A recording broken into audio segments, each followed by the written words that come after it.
एक बार एक शेरनी की अपने बच्चे को जन्म देते हुए मौत हो गई। उसी समय भेड़ों का एक झुंड वहां से गुजर रहा था।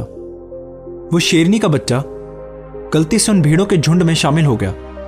भेड़ों ने भी उसे अपने झुंड का हिस्सा समझकर अनदेखा कर दिया। धीरे धीरे वो भेड़ों के साथ ही घुल मिल गया और उसे भेड़ों ने ही पाला। उनके साथ रहते हुए शेर के बच्चे ने भी यह मान लिया कि वो एक भेड़ है, ना कि कोई शेर। क्योंकि वो भेड़ों के बीच ही पला बड़ा था, इसलिए उसका उनकी तरह दिखना स्वाभाविक था। वो शाकाहारी बन गया और बड़े मजे से घास खाने लगा। शेर क्या होते हैं उसे इसके बारे में कुछ नहीं पता था। उसे तो ये तक नहीं पता था कि शेर दिखते कैसे हैं। उसे पता भी कैसे होता, क्योंकि उसके चारों तरफ तो बस भेड़ें ही भेड़ें थी। उसने ना तो कभी दहाड़ा था और ना ही कभी वो शेर की तरह अकेला रहा था। जैसे जैसे समय बीतता गया वो बच्चा बड़ा हो गया और एक बहुत खूबसूरत और जवान शेर बन गया। जैसे भेड़ें उसकी आदी हो चुकी थी, वैसे वो भी भेड़ों का आदी हो चुका था। कोई भी भेड़ उससे नहीं डरती थी। लेकिन एक दिन एक बूढ़े शेर ने उसके झुंड पर हमला कर दिया। जब उस बूढ़े शेर ने भेड़ों के एक झुंड में एक जवान शेर को घास चरते हुए देखा तो उसे अपनी आंखों पर विश्वास नहीं हुआ। उसने ऐसा पहले कभी नहीं देखा था। ना तो वो भेड़ें उससे डर रही थी और ना ही वो शेर उन्हें कुछ कह रहा था। वो बूढ़ा शेर ये भूल गया कि वो यहाँ एक भेड़ को पकड़ने आया है और उसने उस जवान शेर को पकड़ने का फैसला किया ताकि वो पता लगा सके कि ये चल क्या रहा है। इसलिए उसने भेड़ों के उस झुंड पर हमला कर दिया। उसे देखकर सभी भेड़ें अपनी जान बचाने के लिए भागने लगी और वो जवान शेर भी उनके साथ ही भागने लगा। हालांकि जवान शेर को पकड़ना मुश्किल था, लेकिन बूढ़े शेर ने किसी न किसी तरह उसे पकड़ लिया। बूढ़े शेर ने उसे कहा, अरे बेवकूफ, तुम मुझसे क्यों डर रहे हो? जवान शेर ने कहा, कृपया मुझे जाने दीजिए, मैं एक कमज़ोर भेड़ हूं, मुझ पर रहम कीजिए, मुझे छोड़ दीजिए। वो डर से कांप रहा था और भेड़ की तरह मिमिया रहा था।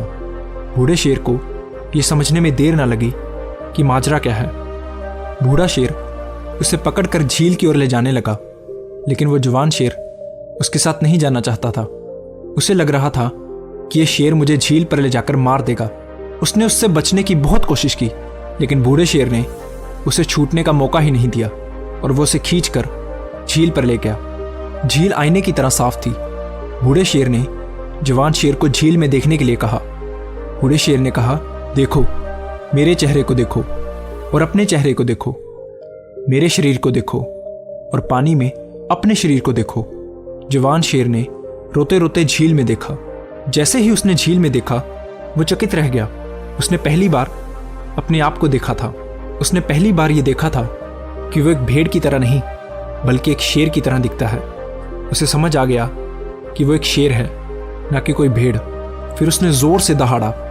उसकी दहाड़ से पूरा जंगल कांप उठा। उसके अंदर की भेड़ गायब हो गई। उसने अपने आप को पहचान लिया था और अब वो पूरी तरह से बदल गया। वो समझ गया कि भेड़ तो बस उसके दिमाग में थी। उसने हकीकत देख ली थी। उसने अपने अंदर एक अजीब सी ऊर्जा महसूस की, जैसी उसने आज से पहले कभी नहीं की थी। उसको अपने अंदर एक जबरदस्त शक्ति महसूस हुई। वो अब तक एक कमजोर भेड़ बनकर जी रहा था, लेकिन जैसे ही उसने अपनी असलियत को पहचाना, उसके अंदर की सारी कमजोरी दूर हो गई और वो एक शेर की तरह निडर होकर जीने लगा। इस खूबसूरत सी कहानी में एक बहुत गहरा संदेश छुपा हुआ है।